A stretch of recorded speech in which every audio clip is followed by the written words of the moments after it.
Thunderbolts came out this past weekend, and people have been raving about it, claiming this is Marvel's best movie since Endgame. Now, as far as my anticipation level for Thunderbolts before seeing the movie goes, it was low. In fact, I kept forgetting about Thunderbolts' release. You have a cast of secondary characters from previous movies and shows, some of which we haven't seen in 3 to 4 years or longer, so excuse me for not exactly being hype. Also, the MCU has struggled the last 6 years. We already had one stinker in 2025, Captain America Brave New World, so going in, I expected this to suck as well, despite overwhelmingly positive reviews. Well, to my surprise, Thunderbolts is actually pretty damn good. Maybe even great. I don't think it's the best MCU movie since Endgame, but probably my second favorite after Guardians 3. And there are plenty of reasons for that. Let's get into it. First off, the characters. Okay, the leader of this bunch is Yelena, Black Widow's sister, played once again by Florence Pugh, and I'll tell ya, I cared a hell of a lot more about her here than I did in Black Widow. Florence Pugh gives an emotional performance. This character feels like a human being because of that, instead of Black Widow's forgettable sister sidekick. Plus, yeah, they really do make you care for her. You understand why she's in pain. She feels guilty for all the horrible things she's done. And once her day job is over, she has nobody to come home to. No friends, no family, nobody. So she's an extremely lonely person, living with tons of regret for her past actions. Out of Thunderbolt's characters, she gets the most development, and I think they did a great job with her. She flipped from someone I didn't care about at all in Black Widow to one of the MCU's best characters currently. Now, those who have issues with Thunderbolts are complaining the characters are undercooked, that everyone else is undeveloped, and yes, I can see those gripes. Ghost doesn't get much more development at all, if any, and that's a shame. And I'm not even sure why Taskmaster is in this. I'll leave it at that. Sadly, 2 hours and 6 minutes is not enough time to develop everyone. That's a fact. You have 7 characters, and they chose who they wanted to focus on mainly. John Walker has some stuff. You can see he suffered mentally since getting ousted as Captain America, so at least they include that for him. Luckily for Bucky, he didn't need more development. That already happened in previous movies and shows. His role here is acting as the team's veteran. On the other hand, Red Guardian, played wonderfully by David Harbour, does get time to shine, from both a comedic and emotional standpoint. In this, you have an understanding of his relationship with Yelena, and how Alexei failed her as a father. He's a big reason why she feels so lonely, and you can tell he has many regrets himself. Thus, I liked what they did with him, building upon his debut in Black Widow, easily one of the standouts in Thunderbolts.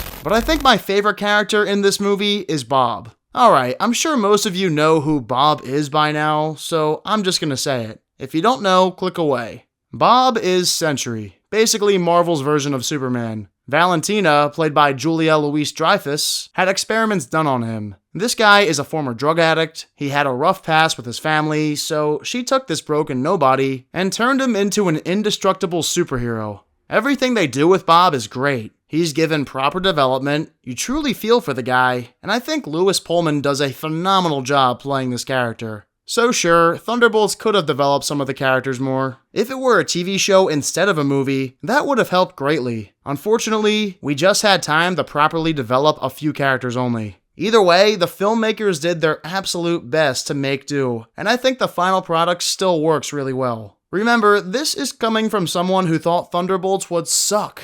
Maybe if this also came out in 2022 as opposed to 2025, people wouldn't be complaining as much either. I mean, we haven't seen most of these characters in anywhere from 4 to 7 years? I had a tough time remembering Valentina's role. Back when The Falcon and the Winter Soldier came out, I recall people saying that she's going to lead the Dark Avengers with John Walker. And I thought, oh, that's really cool. But little did I know it'd take 4 years to see that. It is what it is. That's not Thunderbolts' fault, that's Marvel's. Alright, what else about Thunderbolts is great? Well, I love the movie's message. We really haven't seen a whole lot of films tackle themes such as depression and loneliness. For a superhero blockbuster to do so is a mature move. As someone like myself who has experienced episodes of depression and loneliness, I found it incredibly relatable. And maybe many people who watch Thunderbolts haven't in their lives, which is why they didn't connect with it as much as I did. Eventually, I caught myself getting a little emotional when they went all in on this part of the film, mostly occurring during Thunderbolts' finale. Let me say, I was very impressed by the climax. It's so unique for an MCU film. Time and time again, we've seen the same old formulaic MCU finale. It's always good versus evil in a huge fight. But Thunderbolts takes a much different approach. It kind of reminded me of Inception. I loved how different this finale felt in comparison to the rest of the MCU. As fun as Thunderbolts action is, it's an afterthought to me because the characters, themes, and ending are that strong. Finally, for the first time in what feels like years, we get build towards the MCU's future. I began to lose count how many times in which my anger skyrocketed after an MCU flick post Endgame didn't add any sort of build to the upcoming Avengers entries. Phases 1 through 3 did an amazing job slowly building towards the Infinity Saga's climax, whereas phases 4 and 5 have given next to nothing for their climax build.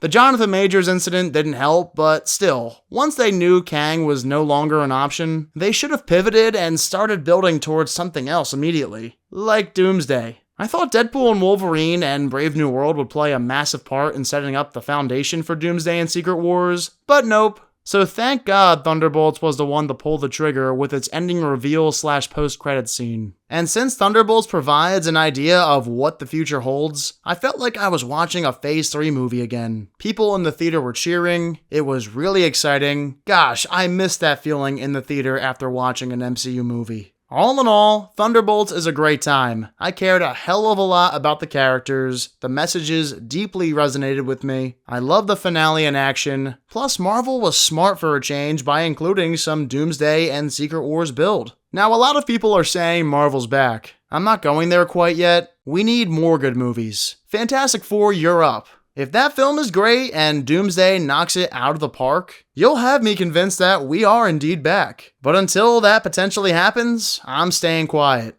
Alright, so, have you seen Thunderbolts? If you have, how do you feel about it? Is this truly the best MCU movie since Endgame? Let me know your thoughts in the comments. Well, thank you all so much for watching this movie review. If you're new here, be sure to hit that subscribe button, and if you enjoyed yourself, give this video a thumbs up. I'll catch you all in the next one. See you then.